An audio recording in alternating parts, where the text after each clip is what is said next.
Por eso queríamos traer algunos datos, porque dijimos, bueno, hubo Vamos. movilización. Miremos qué pasa con el empleo en la Argentina. Vamos a ir, esta no era la primera, pero la vamos acá estamos. Esta es la tasa de desocupación total de los aglomerados urbanos y tiene una comparación que empieza en el 2003 y que llega al 2017. Bien. Si nosotros miramos... 2003, año en el que se empezó a reactivar la economía después de un 2001 que generó un gran cimbronazo que llevó varios años. Y fueron momentos de enormes, los índices más altos de desocupación y de subocupación y de pobreza que superaba el 50%. Sí, claro. Bueno, ¿qué pasó?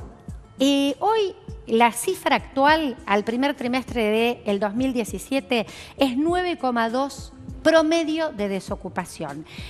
A la única cifra que remitimos tenemos que ir a 10 años atrás, que la desocupación fue tan alta.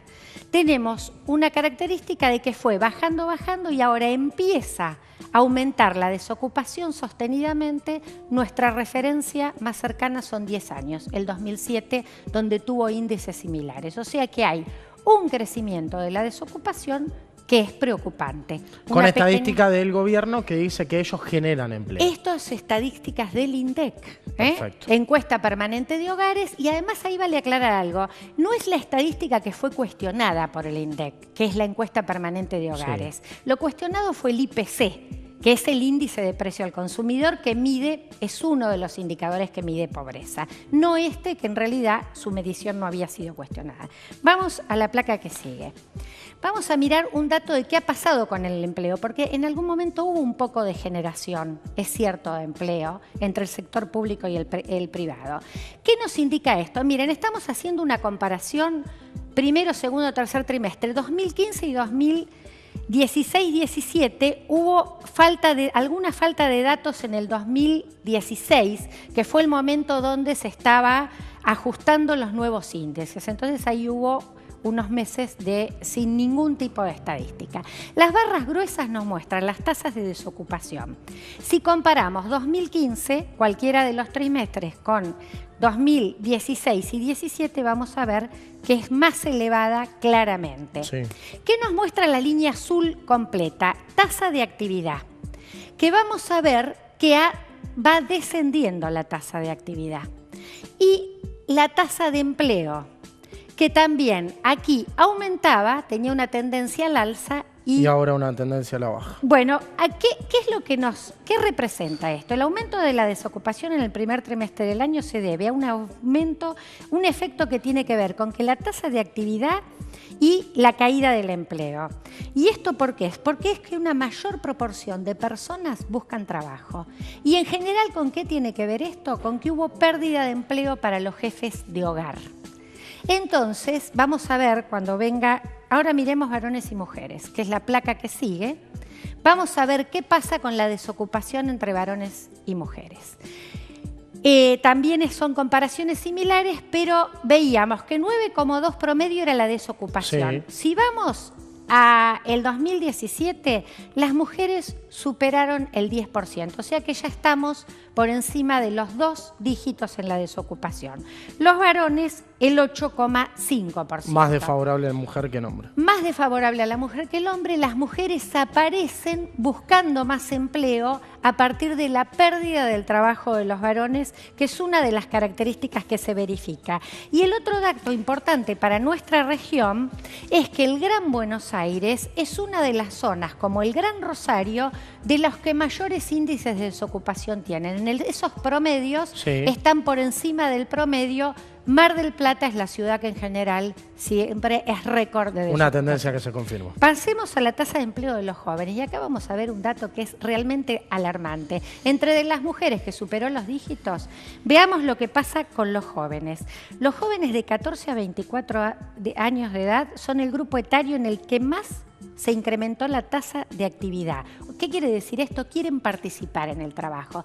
Y tiene que ver con esta idea de que el jefe o la jefa de hogar pierde el empleo, entonces como un trabajador complementario de la casa, deja de estudiar, cambia el horario, estudia a la noche contra el horario de estudio. Bueno, con cifras de la universidad, por lo menos de la Universidad Nacional de La Plata, que reflejan una pérdida de estudiantes en varias facultades sobre todo acrecentado en este primer semestre del 2017 en comparación a lo que había arrojado una deserción en las facultades a lo largo del 2016.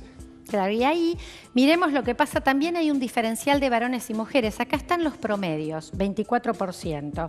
Pero en realidad, en los jóvenes, la desocupación para las mujeres es 27%, para los varones el 22,6%. Es muy alto. Otra vez, jóvenes y mujeres tienen problemas serios de empleo, porque además si agregamos la subocupación, es mucho mayor para las mujeres. En promedio es un 9,9%. Cuando hablamos subocupación es que no se llega alrededor de 30 horas semanales, y esto obviamente en general impacta en los bolsillos escasos. Bueno, conocíamos la definición hace algunos meses atrás de los NINI, ¿no? De los ni estudio ni empleo de los jóvenes. Pero entonces, la tasa de actividad que ha tenido un incremento en los jóvenes tiene que ver con que los jóvenes están buscando empleo, pero creció la desocupación. Entonces quiere decir que buscan empleo pero no lo encuentran, ¿no? Entonces, porque vemos que la tasa de empleo juvenil se mantiene estable y no mejora.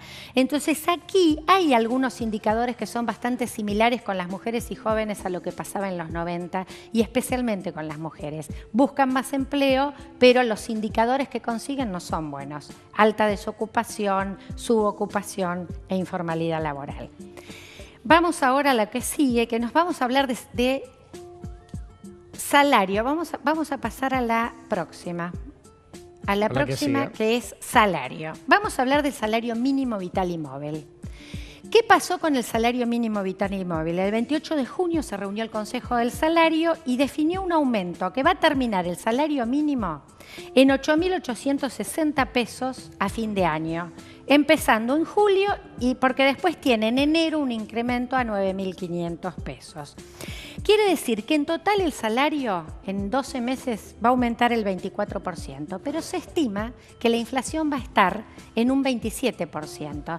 Entonces esta otra gráfico que vemos es cómo se supone que va a ser el salario real. Entonces, ¿qué va a pasar con el salario mínimo real, que un poco marca cuál es el principal cantidad de asalariados?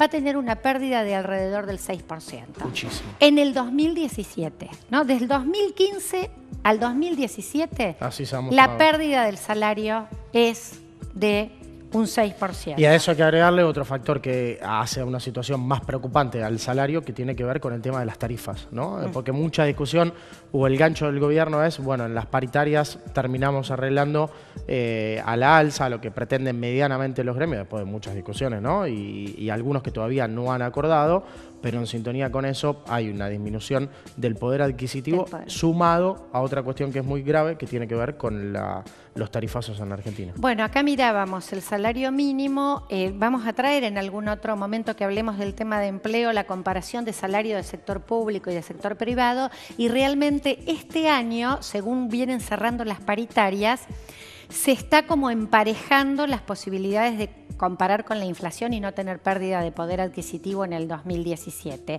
Pero en el 2016 el salario real perdió entre un 6 y un 12-15%, depende del sector. Y eso, chau, olvídate, ¿no? Ya fue. Bueno, la mayoría de los gremios que lo reclamaron terminaron accediendo a otro porcentaje menor. Y acá volvemos, por último, a este indicador que es el poder adquisitivo. La asignación universal por hijo.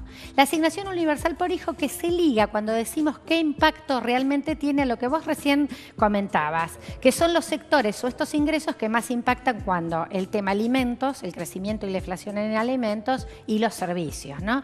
La asignación por hijo, si miramos del 2015 al 2017, tuvo una pérdida en promedio de un 6% por debajo, ¿no?, del poder adquisitivo que tenía en el primer trimestre del 2015. O sea que esto en concreto son menos alimentos. Esto es que cuando muestran los indicadores de qué se consume más, se toma menos leche, por ejemplo.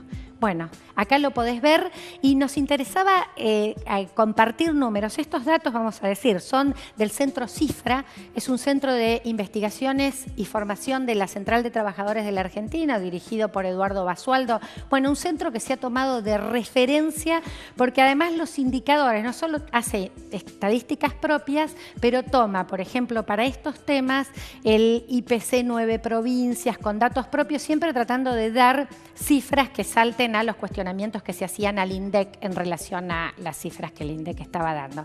Bueno, nos parecía reflexionar, más allá de las politización o no politización de las marchas, siempre que hay una marcha, obviamente el espacio público tiene que ver con actos de la vida de la polis, de la política, en este caso de trabajadores, trabajadoras, pero bueno, acá me parece que los indicadores laborales, sociales, muestran que hay necesidades de sectores que se movilizan y reclaman, bueno, reclaman por y que en los últimos meses se ven agravadas. Exactamente. A lo que decías en el comienzo, se suma la acción del gobierno de despedir 2 trabajadores, ¿no? 2 integrantes del Ministerio de Trabajo que habían adherido, habían formado parte de la movilización de la jornada de ayer. Bueno, 2 trabajadores menos en la esfera pública. Sí, son 2 trabajadores. Eso sí es tinte público, ¿no? Eso sí, tinte político, despidieron al secretario, por lo que leímos así el último mes, yo miré viniendo para acá, al secretario de Servicios de Salud, digamos, al responsable de la superintendencia de Servicios de Salud, alguien ligado al INGIERI y también con Moyano y con camioneros, dicen que además han sido quienes muy activamente definieron esta movilización, y otro funcionario también de trabajo que han colocado gente muy cercana a Triaca, pero como diciendo, no solo comemos un asado mientras ustedes se movilizan, sino que además la represalia es sacar secretarios y directores ligados a los sectores sindicales que se movilizaron.